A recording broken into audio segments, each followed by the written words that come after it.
이번 영상은 왜 우리가 이렇게 집을 사는 게 어려울까 라는 거에 대한 주제를 가지고 한번 이야기를 해보려고 하는데요. 그렇게 얘기를 하려고 마음먹게 된 계기는 바로 이 6월 1일 날 국토교통부에서 보도자료를 하나 낸 것, 이게 계기가 된 겁니다. 제가 원래부터 갖고 있던 생각이지만 이 보도자료를 보면서 이런 주제로 얘기를 하면 좀 좋겠다 라고 생각을 한번 이야기를 해보려고 합니다. 2019년도 주거 실태 조사 결과라는 이제 보도자료가 하나 나왔는데, 내용은 크게 어려운 내용 없고요. 한번 읽어보세요. 인터넷에서 검색해 보시면 받아서 보실 수 있고, 국토교통부 보도자료 들어가시면 바로 볼 수 있습니다. 근데 여기 보면은 자가 점유율이 상승했고, 자가 보유율도 좀 상승을 하고, 주거의 질도 조금 좋아졌다, 앞으로 공급 열심히 잘 할게, 이런 내용입니다. 그런데 이 보도자료를 얘기하려는 건 아니고, 이 보도자료를 가지고 조금 씁쓸한 이야기를 한번 해보려고 합니다. 그래서 이 방송을 듣고 기분이 나빠지는 분들도 있을 수도 있겠지만, 그래도 한번 고민을 한번 해볼 필요성은 있는 주제 같아서 이야기를 한번 해볼게요. 자, 먼저 이 보도자료를 아예 얘기를 안 할 수는 없으니까 간단하게 얘기를 하면, 자가 점유율이라는 개념이 있는데, 뭐냐면 내가 집을 사서 거기에 직접 실제로 실거주하는 사람들 있죠. 실거주하는 가구들이 얼마가 되는가, 이거에 대한 내용이 있는데, 여기 보면 19년도에 자가에 거주하는 가구는 전체 가구 기준으로 58%다. 그래서 꾸준히 늘고 있다, 이 얘기입니다. 그런데 이 전국 평균을 보면 사실 의미가 없는 게, 이 도지역 있죠. 그러니까 지방의 소도시나 읍내 같은데 무슨 면 이런 거 있죠. 이런 데들은 당연히 자가 비율이 훨씬 높을 거 아닙니까? 그러니까 이런 거는 우리가 사실 관심 대상이 아니고, 최소한 수도권이나 광역시를 우리가 고민을 하는 데잖아요. 그러니까 여기만 보면 사실 50%에서 60% 이 정도입니다. 그 지방의 어떤 그 시골, 소위 시골이라고 말할 만한 그런 동네들이 이 자가율이 높아요. 그래서 수도권은 50%고 광역시는 60% 정도가 본인 소유 집에서 거주한다고 보시면 되는데, 그럼 반대로 수도권의 50%, 광역시의 40% 정도는 세입자로 남의 집에 거주하는 거죠. 그리고 자가 보유율이라는 게 있습니다. 이건 뭐냐면 거주율하고는 조금 다른 게, 집을 가지고는 있지만 남의 집에 사는 사람들도 있을 거 아닙니까? 그래서 이건 순전히 그냥 집을 가지고 있는 사람을 판단해 보는 거예요. 그러면 이게 지역별로 보면은 수도권은 한 54% 정도 가지고 있고, 광역시는 한 60% 정도 가지고 있다고 보시면 됩니다. 63% 정도 되는 거죠. 그래서 수도권 54%, 광역시 63%가 한 채 정도는 가지고 있는 유주택자다 라고 생각하시면 되고, 반대로 약 한 40% 정도는 이제 소유주택이 없는 무주택자라고 보시면 됩니다. 그러면 이제 여기서 생기는 질문이 하나 있을 거예요. 뭐냐, 그러면 한 절반 정도가 자가에 살고 있는 거고, 그럼 절반 정도는 세입자면, 그러면 이 세상에 다주택자가 얼마나 많은 건가? 그럼 나머지 국민의 50%는 다 다주택자인가? 라는 생각이 드실 수도 있어요. 그런데 이거는 반은 맞고 반은 틀린 이야기인데, 왜 그러냐? 통계청에서 주택 보유에 대한 그런 통계를 계속 내거든요. 그걸 한번 보여드릴게요. 이건 2018년 통계청에서 나온 자료인데, 보세요. 전국을 보겠습니다. 주택 소유자가, 우리나라 인구가 1,400만 명 정도가 주택을 소유하고 있다는 거예요. 그런데 이 사람들이 가지고 있는 주택 수는 1,500만 개라는 겁니다. 그러니까 1,400만 명이 1,500만 개를 가지고 있으니까, 실제로 한 사람당 갖고 있는 숫자는 1.09채 정도 되는 거예요. 1.09채. 그러니까 우리나라 사람들이 한 사람이 수십 채를 가지고 있다, 이렇게 생각하시는 분들도 있겠지만, 실제로 인구수로 보면 그렇게 많지가 않아요. 그리고 우리나라의 대부분 한 70% 정도가 1주택자고, 가구에서, 그리고 한 가구에 2주택자들도 조금 있기는 있는데 많지가 않습니다. 왜냐면 우리 주변을 둘러보세요. 그러면 내 주변에 한 가족이 집을 5채, 10채 갖고 있는 사람들이 많은가 생각해보면 그렇게 많지 않거든요. 한 집에 2주택자 정도가 있을까 말까고, 그 사람들도 일시적 2주택자가 훨씬 많아요. 그래서 이거를 이사갈 목적으로 양도세 비과세를 노리고 샀다가 이거 팔 거예요 이러면서 이제 이사 가면서 이렇게 한 번씩 이렇게 갈아타기 하는 수요도 상당히 많거든요. 그러니까 주변에 5채, 10채, 20채 갖고 있는 사람이 많지는 않을 것이고 그건 내 주변을 둘러보면 안다. 그러면 나머지는 뭔가요? 전국에 주택이 총 1800만 채 정도 되는데 1760만 채 정도 되는데 1500만 채를 개인들이 가지고 있으니까 나머지는 개인이 아닌 다른 어떤 법인이 가지고 있겠죠. 이게 한 200만 채 정도 되는 거예요. 그러니까 뭐 법인들이 뭐 집을 막 수십만 채를 가지고 뭐 싹쓸이 한다 이런 것도 사실은 아닌 거죠. 실제로 이 법인들도 몇 개밖에 없는 것도 아니고 여기도 수천 개 회사거나 뭐 수만 개 회사가 있을 거 아닙니까? 물론 여기는 공동명의 소유자도 뭐 계산이 되었을 수도 있고요. 아니면은 이제 1인당 얼마를 갖고 있는 거니까 5인 가족인데 집을 5채를 가지고 있을 수도 있죠. 물론. 그렇지만 다주택자가 막 50%가 된다 뭐 이런 느낌은 아니라는 거죠. 거기다가 여기에는 오피스텔이나 고시원 같은 게 좀 빠져 있어요. 그러니까 이런 거를 갖고 있는 거는 또 숫자에서 빠지니까 실제로 요런 것들을 가지고 있는 걸 합치면 뭐 한 가구당 뭐 2-3개를 가지고 있는 분들도 있겠죠. 그렇지만 우리가 지금 걱정하는 게 오피스텔이나 고시원이 뭐 가격이 비싸가지고 집값이 비싸요 라고 하는 건 아니잖아요. 우리가 걱정하는 건 주택이죠. 거기다가 뭐 다가구 같은 것도 있을 텐데 소위 원룸 건물이라고 부르는 거 이런 거는 건물 숫자로는 하나입니다. 그렇지만 여기에 뭐 방이 막 15개, 뭐 17개 뭐 이런 것들이 많죠. 그러니까 이런 데 또 세입자들이 10명 이상 살 거 아닙니까? 그러니까 이런 곳들도 임차인들이 있고 그리고 주택으로 치지 않는 뭐 오피스텔이나 뭐 예를 들어 뭐 상가를 개조한 건물 뭐 이런 거 뭐 쪽방촌 뭐 이런 것들에도 임차인들이 있기 때문에 인구의 절반이 다주택자인가 라고 생각하게 되는 거지만 실제로는 그 정도까지는 아니라는 거죠. 거기다가 민간 임대업을 하고 있는 법인들도 뭐 가지고는 있지만 그 비율이 뭐 엄청나게 많은 것도 아니다. 한 200만 채 정도가 법인 거기 때문에 그렇게 대단하게 뭐 다주택자들이 뭐 포지션을 가지고 있는 건 아니다. 대부분은 그냥 일개 국민들이 한 채나 뭐 부부가 2채 정도를 가지고 있으면서 운영하고 있는 게 태반이다. 그리고 그러면 이렇게 가지고 있는 거는 다 아파트를 가지고 있다라고 착각하는 분들도 있는데 실제로는 주택은 아파트만 있는 게 절대 아니고요. 전국의 아파트 비율은 50%밖에 안 됩니다. 그러니까 나머지 50%, 주택의 50%는 아파트가 아니에요. 단독주택, 뭐 빌라, 뭐 원룸 건물 뭐 이런 거죠. 그러니까 아까 그 소유자들 있죠? 1400만 명의 소유자들이 다 아파트만 갖고 있는 것도 아니고 5천만 원짜리 빌라, 뭐 한 7천만 원짜리 막 다 썩어가는 빌라, 뭐 반지하 뭐 이런 것들을 가지고 있는 주택 소유자들도 아주 많기 때문에 실제로 그렇게 다주택자가 뭐 대세를 막 이렇게 좌지우지하고 이런 게 아니에요. 그래서 한 명이 아파트를 수십 채씩 가지고 있는 경우가 극히 드물다. 이거는 꼭 알고 가셔야 됩니다. 왜냐면 이건 통계청 자료입니다. 자, 그리고 이 보도자료에 또 나오는 것 중에 하나가 이제 주택가격 배수라는 게 있어요. 그래서 요즘에 또 많이 줄 언급되는 PIR 있죠. 소득 대비 주택가격 비율이 있는데 여기 보면은 수도권을 볼게요. 수도권에 좀 관심사가 많으시니까 수도권은 약 7배 정도라고 합니다. 7배. 그러니까 내 연봉의 7배 정도가 집값이다. 뭐 6배, 7배 정도 되는 거죠. 전국적으로는 5.4배 정도 됩니다. 그러면 연봉의 한 6배 정도만 모으면 내 집 마련이 되는 나라예요. 우리나라는. 그러면 아니 돈을 한 푼도 안 쓰고 6년을 모아야지 집을 사는 거면 너무 힘든 거 아닙니까? 라고 생각하실 수도 있지만 부동산이라는 건 기본적으로 대출이 되죠. 그러니까 대출을 만약에 50%를 받았다 라고 생각을 하면 3년 정도 연봉을 모으면 그러면 집을 살 수 있다는 겁니다. 전국적으로 봤을 때. 그리고 수도권은 아까 봤듯이 한 7배 정도 되니까 대출 받으면 한 3.5년에서 한 4년치 연봉을 모으면 돼요. 그러면 생활비 쓰더라도 한 7, 8년? 한 10년 정도 바짝 모으면 대출 조금 받아가지고 집을 살 수 있다는 겁니다. 그래서 우리나라 집값은 부담되는 수준이 아니에요. 보도자료를 보면. 그러면 바로 이런 반응 나올 겁니다. 뭔 헛소리야? 잠깐 기다려보세요.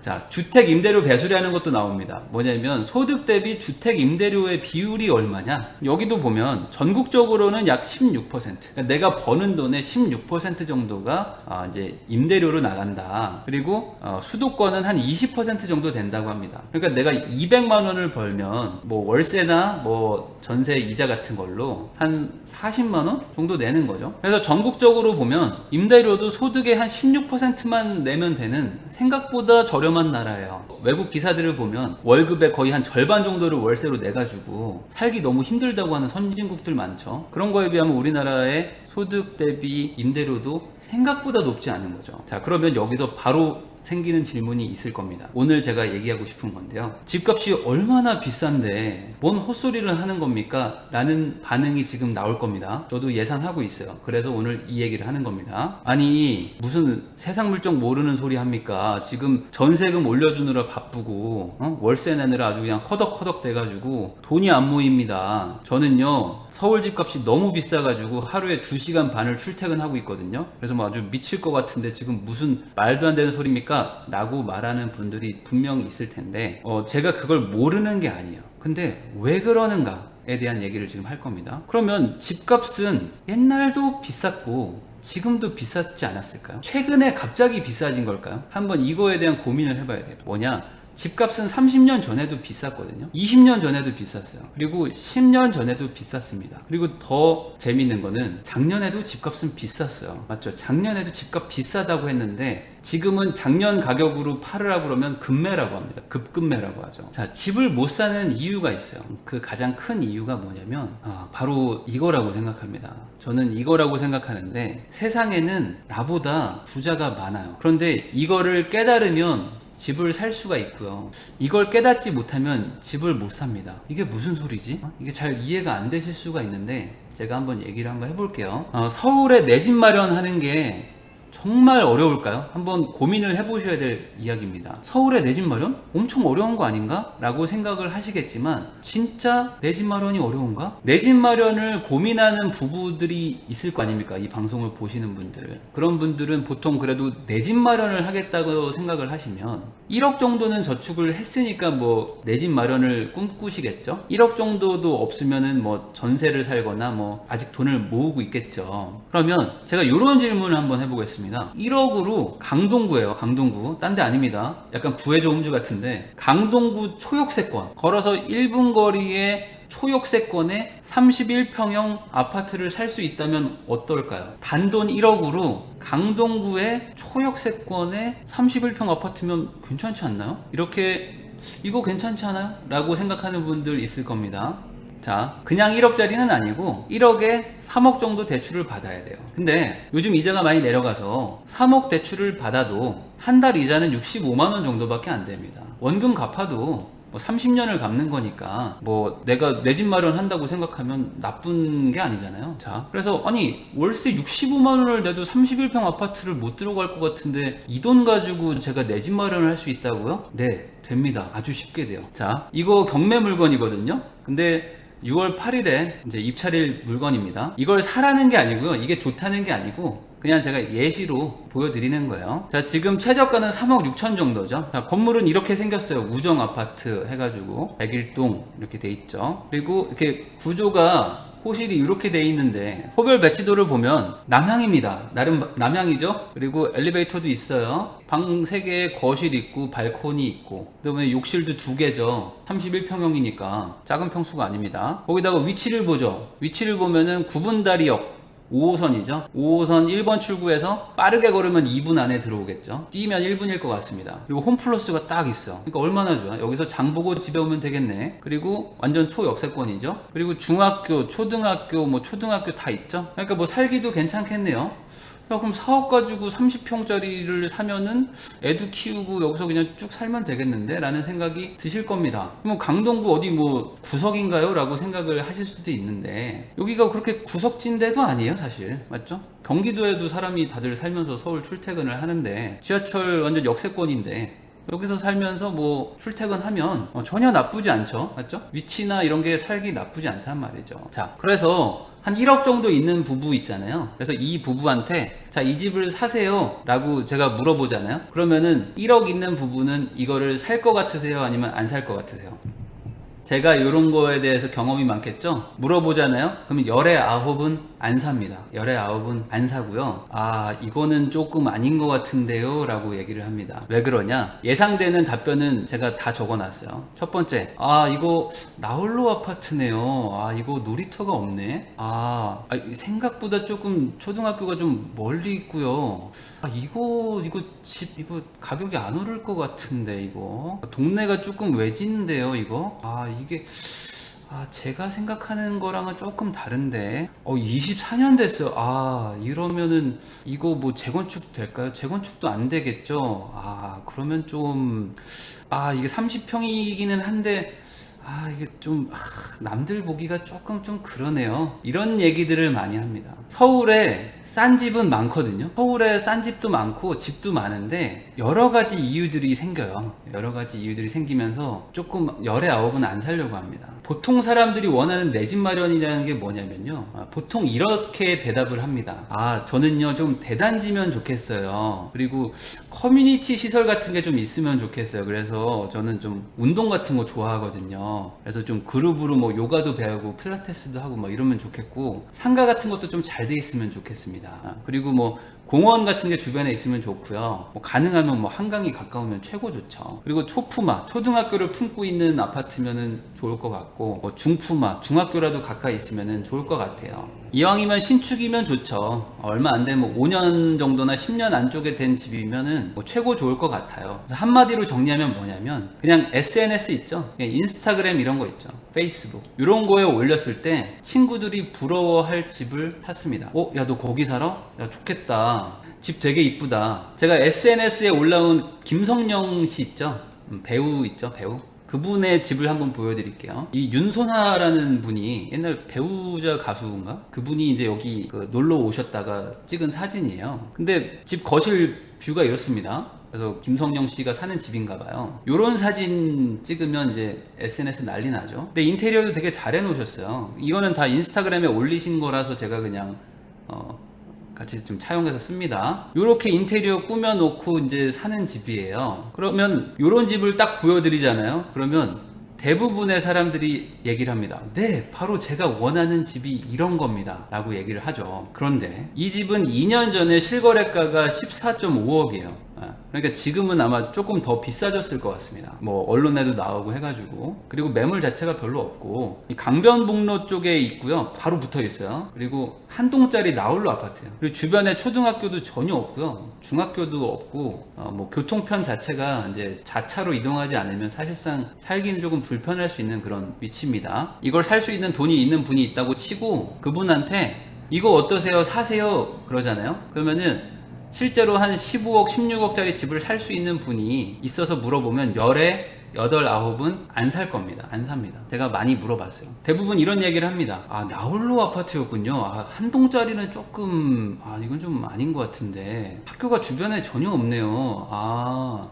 한강뷰는 참 좋은데 나머지 장점이 전혀 없군요. 이런 식의 반응을 하면서 안 사요. 안 삽니다. 그러면서 이런 얘기들을 보통 합니다. 그 돈이면 차라리 마포 대단지 아파트를 사죠. 저는 차라리 강동에 이번에 새로 들어온 신축을 사겠습니다. 그것 또한 15억, 16억인데 한강뷰 때문에 그건 좀 아닌 것 같아요 라고 하면서 또 안 사는 이유가 생겨요. 결국 다수가 원하는 건 뭐냐면, 대단지에 학군 좋아야 되고요, 주변에 인프라도 되게 좋아야 되고요, 그 다음에 교통편도 되게 좋아요. 막 지하철도 있고 뭐 되게 교통도 좋고 막 직장 가기도 좋고 이런 데 있잖아요. 그런 걸 원합니다. 그러면 이런 궁금함이 생기죠. 이런 게 있을까요 과연? 네, 있습니다. 레미안 대치 팰리스라고 얘기를 잘 못 들어보셨을 수도 있는데, 아크로 리버파크는 들어보셨죠? 반포에 아크로 리버파크가 있다면 대치동에는 레미안 대치 팰리스가 있거든요. 제가 여기를 뭐 홍보하려는 게 아니고 그냥 영상의 의도를 이해해 주셔야 돼요. 아파트는 뭐 이렇게 생겼고요. 사진에서 보시면 알겠지만 주변에 오래된 아파트들이 많습니다. 근데 대치동에 가장 최근에 들어온 대단지 신축급 아파트예요. 위치는 뭐 이렇습니다. 분당선, 도곡역, 대치역을 이제 사이에 두고 가운데 대단지로 지금 신축이 들어와 있고, 브랜드도 레미안이니까 좋죠. 그리고 여기 숙명여고, 대도초, 중대부고, 단대부고, 단대부중, 학군 최고 좋은 데죠. 대청중, 대치초 뭐 이런데. 그리고 여기가 음마아파트고 여기 학원가가 엄청 잘 돼 있습니다. 대치동이죠. 강남에 있으니까, 강남 한복판이니까 당연히 직주 근접도 좋고 뭐 최고 좋은 데죠. 위치로 보면 단순히 대단지일 뿐만 아니라 그 커뮤니티 시설도 되게 잘 돼 있어요. 그래서 뭐 수영장도 있고요, 테니스장도 이제 단지대에 있고, 뭐 사우나 시설도 잘 돼 있고, 골프 연습장 같은 것들도 있습니다. 그래서 여기 살면은 대단지의 어떤 관리비 저렴함을 이제 누리면서 커뮤니티 시설도 잘 돼 있고, 그래서 최고 좋은 학군도 있고, 걸어서 대치 학원가를 이용할 수 있고, 다 좋으니까 너무 좋잖아요. 그래서 대치동 최고 학군과 트리플 초역세권 1300세대 대단지에 수영장 있는 커뮤니티에 5년밖에 안 된 신축 브랜드 아파트인 거예요. 그러면 이런 거를 보잖아요. 아, 제가 원하던 게 바로 이겁니다. 제가 원하던 게 바로 이런 거예요 라고 대답들을 다 하시겠죠? 그럼 얼마일까요 이게? 30평대가 30억 정도에 나옵니다. 30억 정도. 그래서 사람들이 바라는 거 사실 뭐 다를 거 없잖아요. 다 똑같아. 다 똑같은데 그거를 다 갖추면 갖출수록 가격이 엄청나게 비싸집니다. 이해되시죠? 좋은 건 비싸요.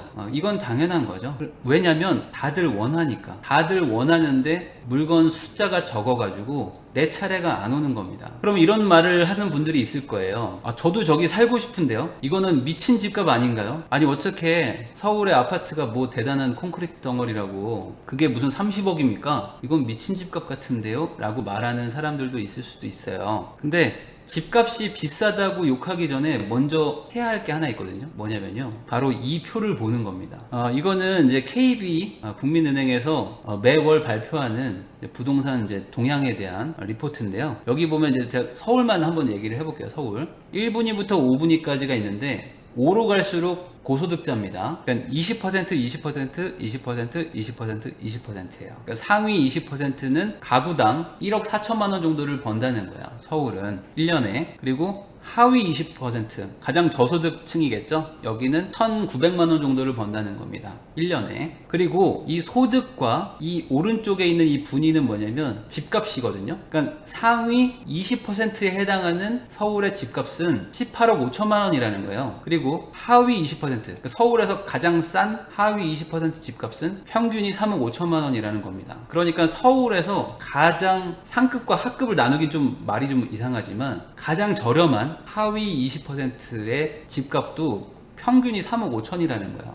3억 5천. 그런데 여기서 보셔야 될 건 이겁니다. 뭐냐면 상위 20%에 해당하는 아파트 가격은 18억 5천만 원이라는 거고요. 상위 20%에 해당하는 가구 소득은 1억 4천만 원이라는 겁니다. 이게 핵심이에요. 자, 그러면 우선 나와 내 와이프 맞벌이라고 뭐 치든지 외벌이든지 우리가 만약에 소득이 얼마냐 이걸 합쳐봤을 때 1억 4천이라고 칩시다. 그러면 아, 우리는 서울에서 상위 20% 안에 들어가는 고소득자다 라고 생각을 하면요, 나는 강남 가서 살 수 있는 거 아닌가? 라고 생각을 하실 수도 있겠지만 이 그림은 뭐냐면 서울의 구별로 아파트 중위 가격이에요. 그러니까 강남은 아파트가 1등부터 100등을 이렇게 줄 세우면 50등이 15억이라는 겁니다. 50등이 15억. 내가 소득이 서울의 상위 20%여도 강남의 중간 정도 가는 아파트를 살려고 해도 15억이라는 거예요. 그리고 내가 나는 여기 이 동네 가서 살기 좀 싫은데? 라고 생각하는 동네가 만약에, 제가 뭐 동네를 비하는 게 전혀 아닙니다. 만약에 뭐 동대문이거나 뭐 광진구 뭐 이런 데라고 칠게요. 그래도 6억,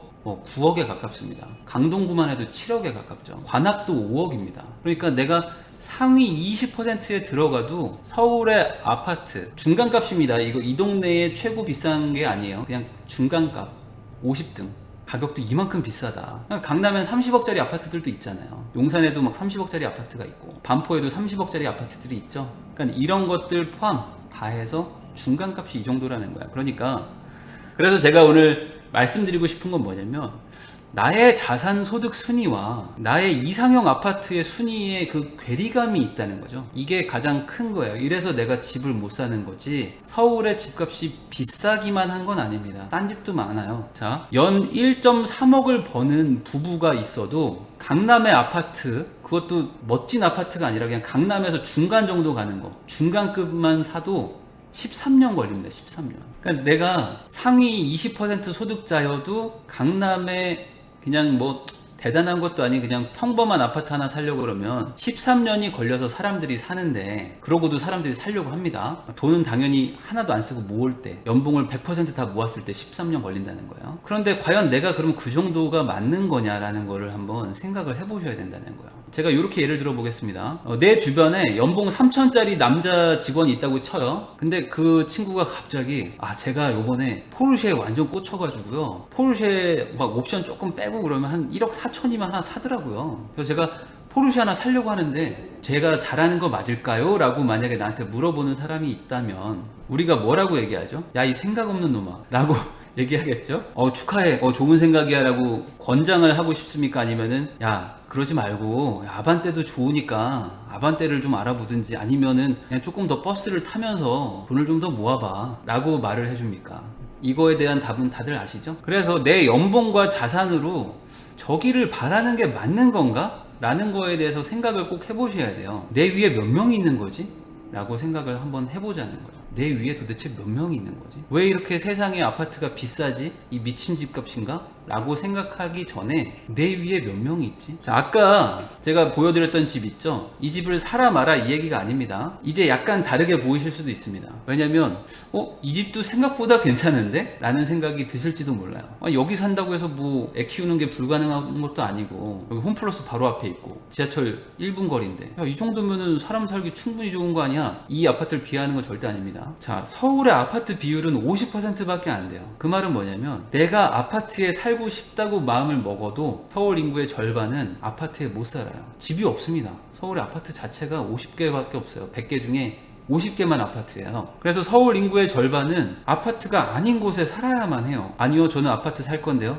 안 돼. 집이 없어요. 자, 아까 그 표로 다시 돌아가서 3분위 있죠? 3분위가 이제 딱 중간값이겠죠. 평균이겠죠. 여기가 하위 20%, 상위 20%니까 3분위가 딱 50등입니다. 그런데 서울에 50등 정도 하는 가구도 연봉이 5,600이에요.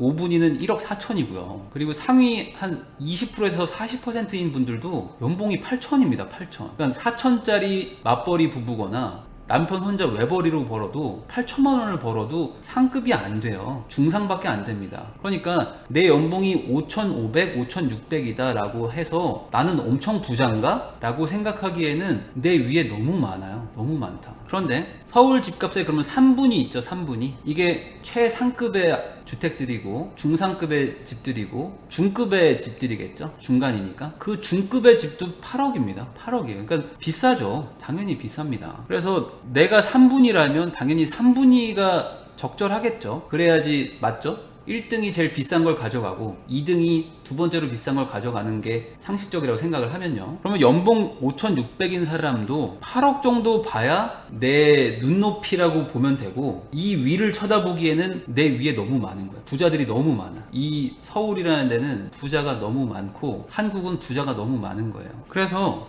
어떤 분들은 이런 얘기를 할 겁니다. 연봉이 5,600이면 서울에 내 집 마련은 당연한 거고 아파트에 사는 건 당연한 거 아닙니까? 라고 생각을 하실 수도 있는데, 현실은 서울에 내 집 마련도 쉽지가 않은 거야. 아파트도. 서울 아파트 중위 가격은 지금 저번 달 기준으로 9억 2천만 원입니다. 그러니까 서울에 아파트가 쭉 있는데 중간 50등 있죠? 50등 아파트가 9억 2천이에요. 그러니까 야, 내가 연봉이 5,600이면 엄청 상급인 사람 아닌가? 근데 어떻게 내가 서울에 내 집 마련을 못할 수가 있지? 아파트 말고 빌라 가서 살아야 된다고? 말도 안 되는 소리 하고 있어. 이 미친 집값. 이렇게 얘기하기에는 부자가 너무 많아. 못해요. 실제로 나보다 돈 더 버는 사람들이 50%나 더 있어요. 그리고 그 사람들도 열심히 돈 모아가지고 집 살려고 악착같이 하고 있거든요. 그래서 많은 분들이 야, 나는 빌라는 도저히 못 살겠다 라고 아파트가 포기가 안 되는 분들이 있잖아요. 그래서 그런 분들이 이제 경기도로 많이 나가서 사시죠. 그래서 경기도에 이제 집을 사가지고 이제 요즘 소위 뜨는 뭐 신도시들 이런 데는 아무래도 서울보다는 아무래도 싸니까 그런 데 나가서 이제 아파트 생활을 이제 좀 즐기시면서 대신에 이제 출퇴근 거리를 좀 희생하는 거고, 아파트가 포기되는 분들은 서울에 조금 뭐 아주 낡은 아파트를 사거나 아니면 좀 빌라 같은 거를 사서 서울의 어떤 인프라나 이제 출퇴근 시간을 좀 단축하려고 하는 거죠. 이도저도 안 되는 사람들은 뭘 하죠? 그냥 전세를 사는 거죠. 전세는 어쨌든 집값보단 많이 싸니까. 여기까지 오면은 이제 많은 분들이 좀 답답하실 수도 있고,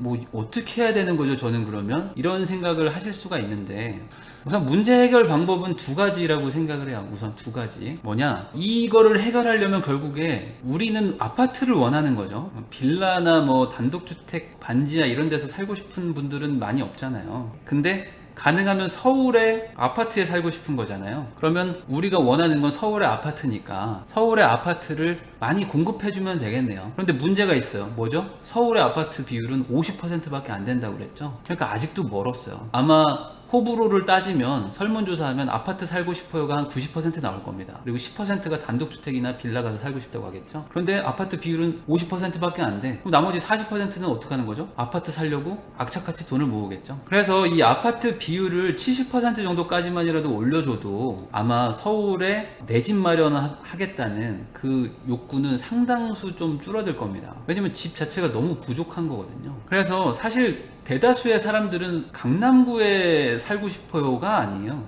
대다수의 서울의 어떤 출퇴근이나 거주 희망자들은 그냥 아파트에 좀 살고 싶어요. 저도 아파트에 살면서 출퇴근을 한 3, 40분 안에 하고 싶어요. 이게 사실 목적이지 저는요 강남구 가서 살고 싶어 이런 사람들은 많이 없어요. 그런데 지금은 그 아파트에 살고 싶다는 수요 자체도 충족이 안 되는 거예요. 아파트가 너무 적어. 자, 그런데 여기다가 대고 이렇게 얘기하는 분들이 있을 겁니다. 아니 서울을 무슨 뭐 닭장으로 만들 생각입니까? 뭐 홍콩처럼 뭐 아파트로 도배하자는 거예요? 뭐 성냥갑 아파트를 뭐 쭉 세우자는 겁니까? 그게 도시 국가 경쟁력을 얼마나 갉아먹는 줄 아세요? 뭐 이런 얘기를 하는 분들이 있을 거예요. 그러면 제가 거꾸로 물어보고 싶은 건 이거예요. 그러면 지금 상황이 그런 걸 따질 여유가 있는 것 같습니까? 라고 저는 물어보고 싶고 반대로. 아니 사람들은 아파트를 원하는데 아파트가 50개밖에 없어. 근데 사람은 100명이야. 근데 여기다가 그러면 안 짓고 그러면 어떻게 할 거냐? 어떻게 할 거냐가 핵심이잖아요. 3기 신도시를 지으면 서울의 아파트 수요가 글로 갈 것이냐? 이거를 한번 생각해 봐야겠죠. 근데 그게 정말 싫다. 서울을 어떻게 아파트로 도배하냐? 이건 아닌 것 같다라는 게 너무 확고하다면 어떻게 해야 되겠어요? 사람들을 빌라나 다가구에 살아도 괜찮다고 생각하도록 사회 분위기를 만드는 게 중요하겠죠. 3기 신도시에 가서 사세요 이거보다는 서울의 50%가 빌라나 다가구니까 이런 데 살아도 괜찮다 라는 분위기가 형성되도록 노력을 해야 됩니다. 왜냐하면 사람들이 아파트에 살고 싶어 하는 이유는 생활이 편리해서도 있지만 우리나라 사람들 특유의 뭔가 아파트 쪽에 안 살면 뭔가 안 될 것 같은 그런 게 있어요. 이거는 다른 분들도 다 아실 거예요.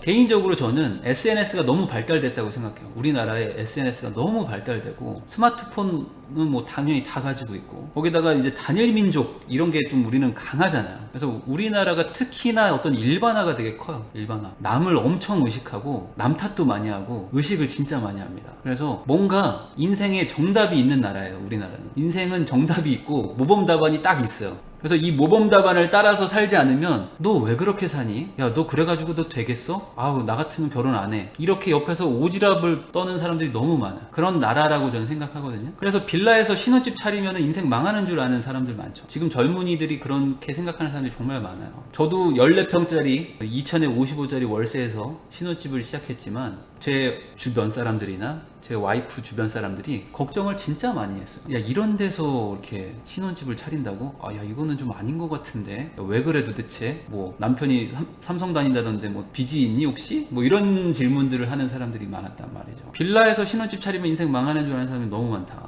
그래서 제 개인적인 생각은 집값이 비싸서 결혼을 못한다가 아니고요. 집은 싸죠.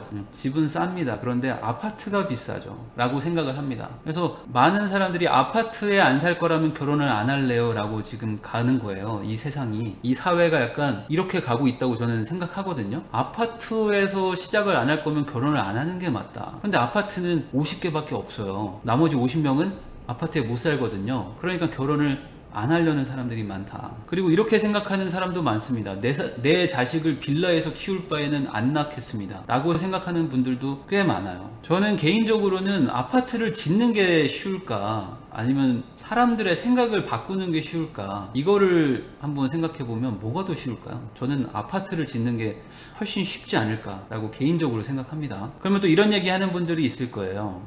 뭐 뭔 소린지는 알겠는데요. 뭐 저는 어쩌라는 겁니까 도대체? 제가 하고 싶은 얘기는 이겁니다. 내 집 마련은 내 마음속에 있습니다. 모든 답은 다 내 마음속에 있거든요. 내 소득과 자산의 객관화를 하셔야 돼요. 그리고 단점이 없는 집을 찾으려고 하지 마시고요. 장점을 찾는 거를 하셔야 돼요. 이 집은 왜 이렇게 뭐가 문제가 많냐? 여기에 어떻게 사냐? 야, 이거 사가지고 집값 올라가겠냐? 야, 이거 나홀로인데 이거 뭐 재건축 되겠니? 이렇게 단점들을 찾거든요. 그러니까 빌라를 보면 단점 투성이라고 생각하는 사람들이 있는데 대신에 빌라도 장점이 많거든요. 출퇴근 시간도 확 줄어들고 나름 싼 가격에 넓은 평수도 얻을 수 있고요. 그래서 단점 없는 집을 찾지 마시고 장점을 좀 찾아보려고 하고 내 소득과 자산의 객관화를 꼭 하셨으면 좋겠다는 거죠. 그렇게 해야 내 집 마련에 중간에 시작이 됩니다. 시작. 강의 처음에 얘기할 때 이 집을 보고 아 이거는 아닌데, 야 이거 사가지고는 투자 가치가 없는데, 이런 소리 하는 분들이 꽤 있었다면 지금은 그런 분들이 조금이라도 좀 줄었기를 희망합니다. 이런 집도 절대 나쁜 집 아니고요, 여기도 살기 엄청 좋을 겁니다. 투자 가치가 꼭 있어야지만 집을 사는 건가요? 그냥 내가 살기 좋은 집 살면 되는 거죠. 그리고 살면서 옮겨도 돼요. 꼭 한 방에 가려고 하거든요. 집을 못 사는 분들의 어떤 특징이 뭐냐면 한 방에 내가 원하는 대로 가려고 그럽니다. 나는 한 방에 잠실에 30평대 아파트 살 거야. 나는 한 번에 반포에 30평대 아파트 살 거야. 그래서 지금은 전세를 살 거야. 지금은 전세를 살면서 돈을 모아가지고 한 방에 가야지 라고 생각하다가 기회를 많이 놓쳤잖아요. 제 말이 공감되는 분들이 꽤 있을 겁니다. 그런데 중간에 옮겨서 가도 되거든요. 옮겨서 가도 돼요. 그리고 못 옮길 수도 있죠. 왜냐면 내가 삶이 어떻게 될지 모르는 거니까. 그렇지만 내 집 마련이라는 것만 생각하면 그렇게 어려운 일은 아니라는 거죠. 내가 바라보는 이상향과 내 현실이 이 격차가 너무 클 수 있다. 그리고 우리 서울 수도권에는 아파트도 반밖에 없다. 빌라와 다가구도 엄청나게 많다. 이런 거를 꼭 아시고 나를 객관화해서 계획을 세워보시면 뭔가 길이 보일 겁니다. 그럼 이걸로 준비한 영상 마칠게요.